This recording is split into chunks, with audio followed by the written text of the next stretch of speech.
Hello everyone, my name is Pinky Leah and welcome to Blooming Nightshade. Blooming Nightshade is a visual novel developed by Nightshade. Kind of weird to name the game after themselves, but whatever. They're also the ones who published it on Steam.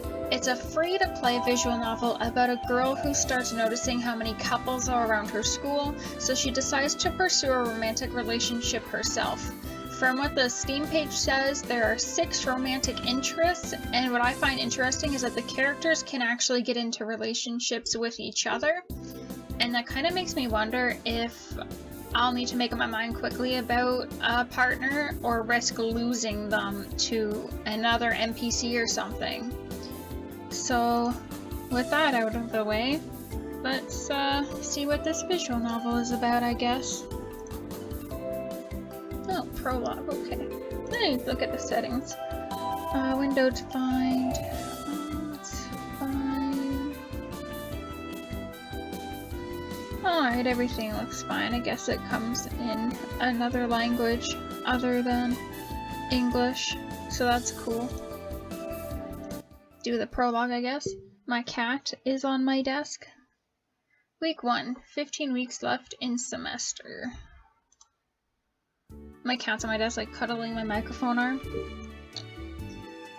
Class is over. I stretched out my arms, happy to be free of classes for the day. The fall term had just started, but it was already tiresome. Getting up from my desk, I went over to talk to my friends.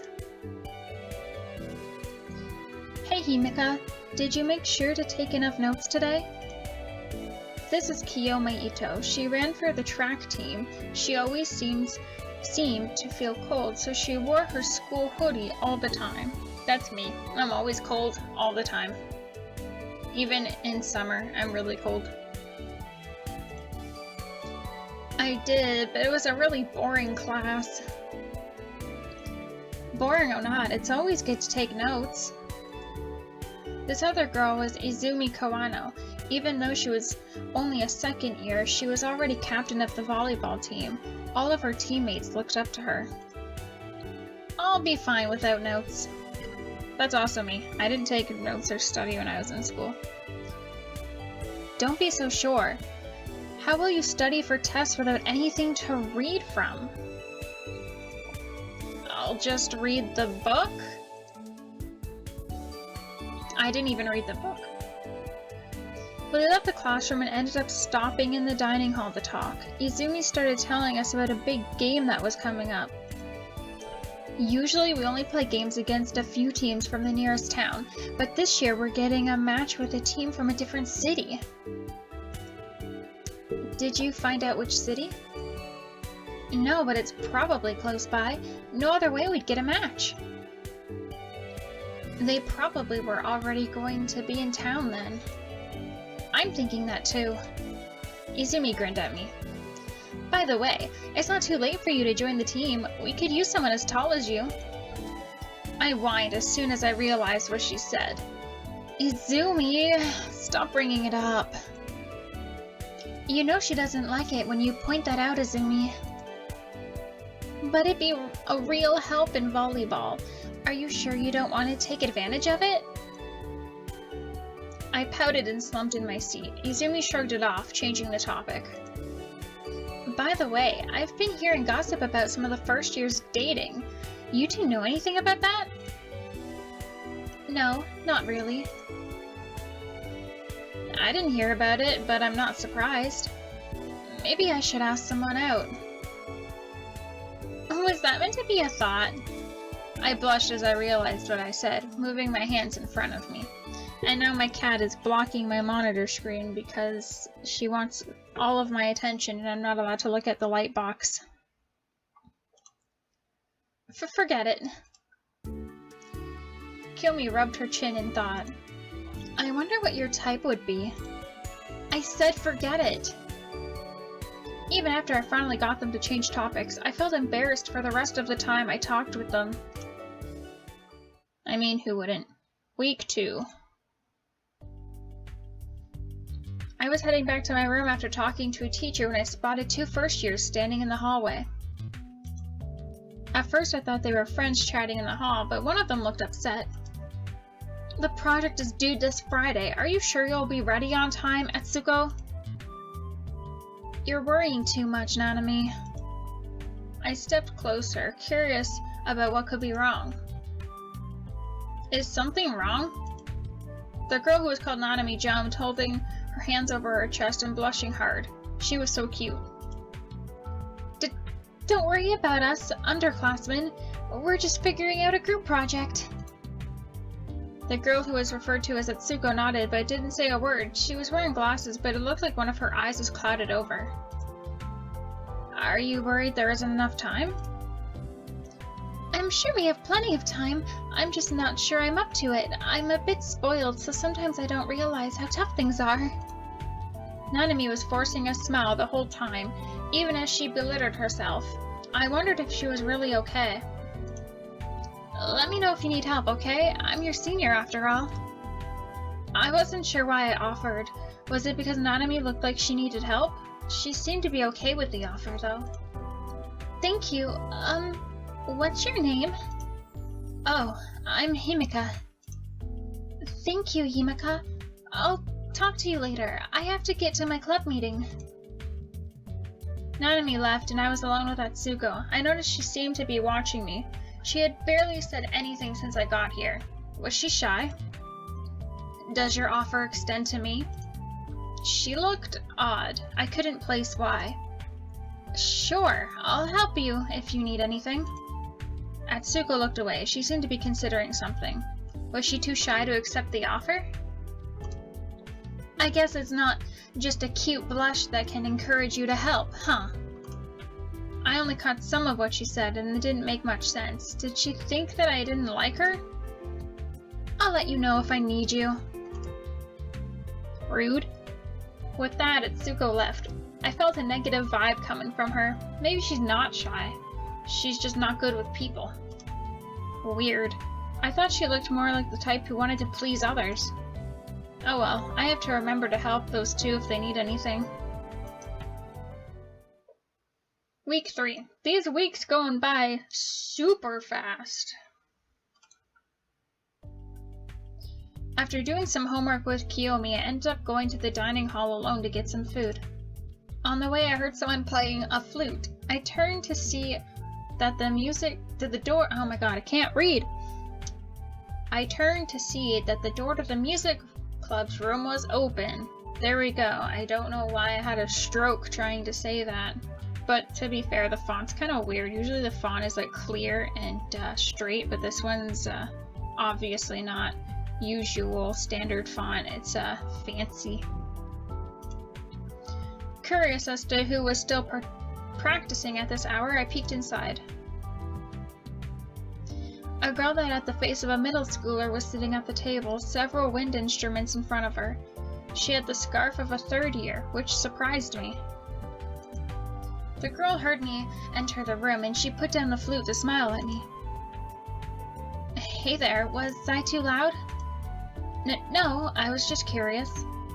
The girl stood up from her seat. My name is Kiku Moritani. I'm the president of this club.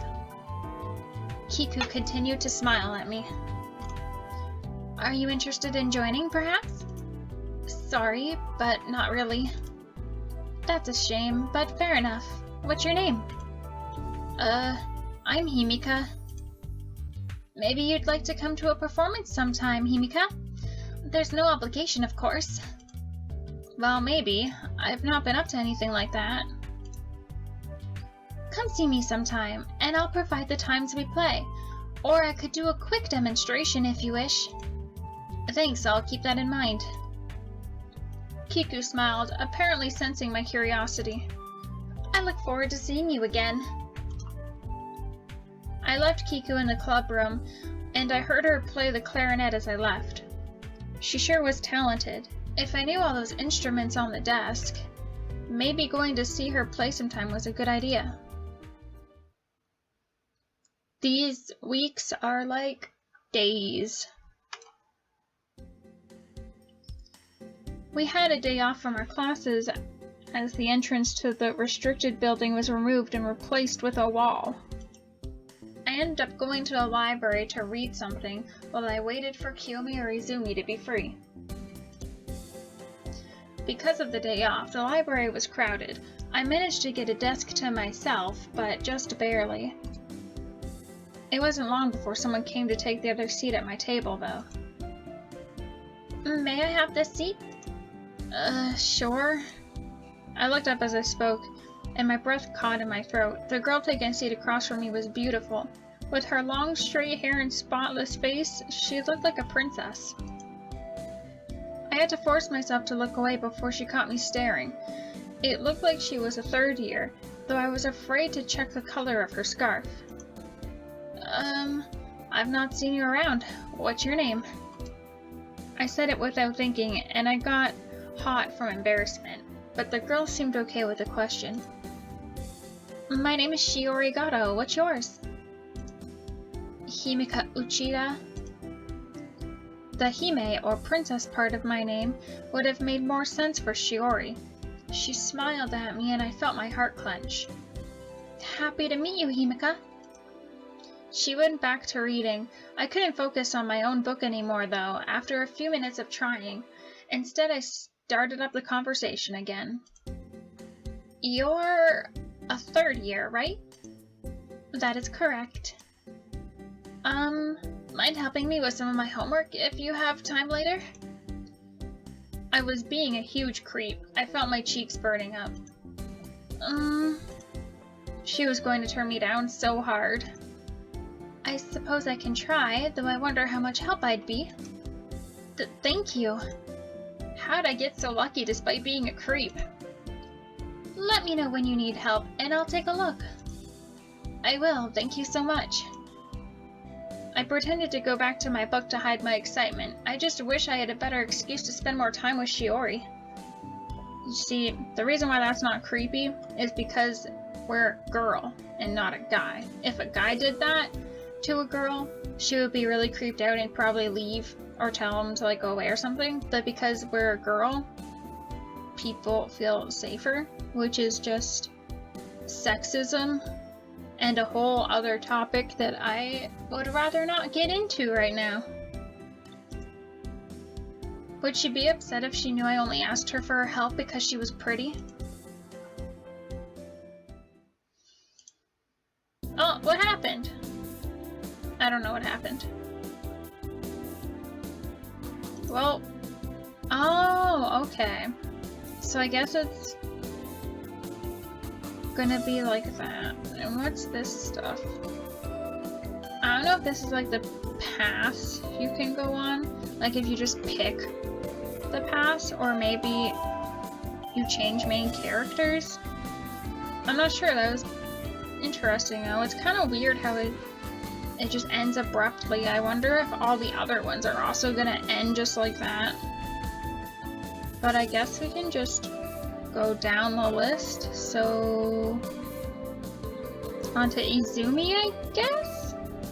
Well, then again, I'm not sure, because what if this is picking the path? In that case, I think I like Kiyomi the best, so I might just try this and see what's all about. Week 5. I went to go talk to Kiyomi after her track meet. When I found her, she was still talking to some of her teammates. I overheard some of their conversation, with one of the girls asking a question about Kiyomi's parents. She seemed to ignore the question, looking over to me and giving some excuse to get away. When she got over to me, she sighed and fixed her glasses. Does it bother you when people bring up your parents? Not necessarily. What bothers me is that no one actually takes the time to remember anything. By now, everyone on the team should know my parents are dead. It's not some big secret. I felt bad for Kiyomi. She never really knew her parents, and she was raised by her uncle after they died. Yet, despite this being something that should be easy to remember, she had to keep reminding people. Eesh. You're not too close to your teammates, huh? Not as much as I'm expected to be, at least. I I wonder if my cousin ever has to remind people that her mom is dead, or if it's just me that people ignore. We started walking down the hallway away from the chatting track team members. Speaking of family, you have siblings, right, Himika? What are they like? Yeah, I've got 2 younger sisters. We all look really similar, so it's pretty obvious that we're related. They're both a lot shorter than me, though. Really? I sighed. Yeah, my mom is short, too. I'm the only girl in my family that got this tall. I guess genetics doesn't always work the same for everyone in the family. Is your dad tall, then? Not particularly. He's only a bit taller than me. Huh. Thankfully, Kiyomi didn't like to tease me about my height the way Izumi sometimes did. She dropped the subject pretty quickly. Let's go grab a snack. I want to eat something warm. Let's see what's available then. We headed to the dining hall for a bit. After a bit more small talk, I headed back to my room. Week 6. I went to the library to return a book I had borrowed to study from. As I was about to leave, I noticed Kiyomi at the table with someone else. As I stepped closer, I saw that girl was Shiori. But isn't this how you pluralize words in English? Most words, yes, but goose is an exception. Gooses is incorrect. It's geese. I don't remember that. I waved to announce my arrival before taking a seat at the table. What are you two doing together? Oh, Himika. Your classmate is teaching me a few things about English. I did poorly on my last exam, so I thought it would help to ask someone good with English. Kiyomi sighed, adjusting her glasses. I'm not particularly adept with English. I'm just telling you things we've already been taught. Why do people assume I'm smarter than them just because I have glasses? Maybe people are just used to smart people having glasses. Kiyomi forced out another sigh. But Shiori is a 3rd year. She should know some of these things already. And she's not the only one. I had a 3rd year ask me how to do college-level math last week. I'm just trying to get my own schoolwork done. I don't need to try to learn everyone else's classes too, just in case they ask me. She didn't quite raise her voice, but Kiyomi realized she was getting a bit worked up and went suddenly quiet. I apologize. I didn't know that you already had so many pestering you for help. Kiyomi sighed yet again, sounding resigned. I'll finish helping you with this lesson, but try to find someone better suited to teaching next time, okay? Shiori nodded, a regretful frown on her face. I'll let you two work. See you. I stood up, leaving them to their work. I hope Kiyomi is okay. I didn't realize so many people approached her for help with homework. Week 7! But that's all the time I have for this episode, so thank you so much for watching, and I'll see you next time. Bye!